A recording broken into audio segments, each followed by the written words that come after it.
স্বাগতম। আজ আমরা ঢাকা বাংলাদেশের অন্তরে যাত্রা করব। নিয়ে যাব ঢাকা বাংলাদেশের প্রাচীন মুঘল সাম্রাজ্যের হৃদয়ে, যেখানে লুকিয়ে আছে এক রহস্যময় স্থাপনা, লালবাগ দুর্গ। লালবাগ দুর্গ, যা আরও ফোর্ট আওরঙ্গাবাদ হিসেবে পরিচিত, ঢাকার দক্ষিণ পশ্চিমে অবস্থিত একটি অসম্পূর্ণ 17শো শতাব্দীর মুঘল দুর্গ কমপ্লেক্স। আওরঙ্গজেবের পুত্র যুবরাজ মোহাম্মদ আজম এই বিশাল কেল্লার নির্মাণ শুরু করেন। তবে কেল্লাটি কখনো পূর্ণ হয়নি, কারণ শায়েস্তা খানের কন্যা পরীবিবির মৃত্যু এই নির্মাণকে অভিশপ্ত করে দিয়েছিল। পরীবিবির প্রেম ও বেদনার গল্প আজও লালবাগ কেল্লার প্রতিটি ইটের মাঝে প্রতিধ্বনিত হয়। লালবাগ দুর্গের অভ্যন্তরে প্রধান স্থাপনাগুলোর মধ্যে রয়েছে পরীবিবির মাজার, যার মর্মান্তিক সৌন্দর্য এখনও মন কাঁদায়।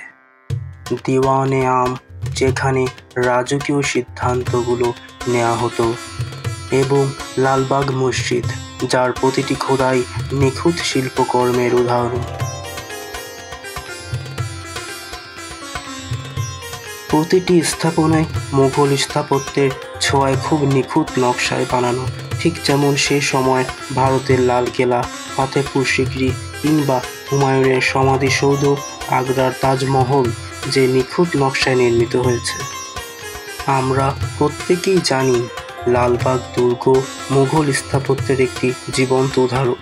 তবে এই ভবনগুলো মুঘল স্থাপনার কোন কোন বিষয়গুলো ধারণ করে ফুটিয়ে তুলেছে, কিংবা সে সময়ে অন্যান্য জগৎ বিখ্যাত মুঘল স্থাপনাগুলোর সাথে সাদৃশ্য ধারণ করে আছে, তা অনেকের কাছেই অজানা।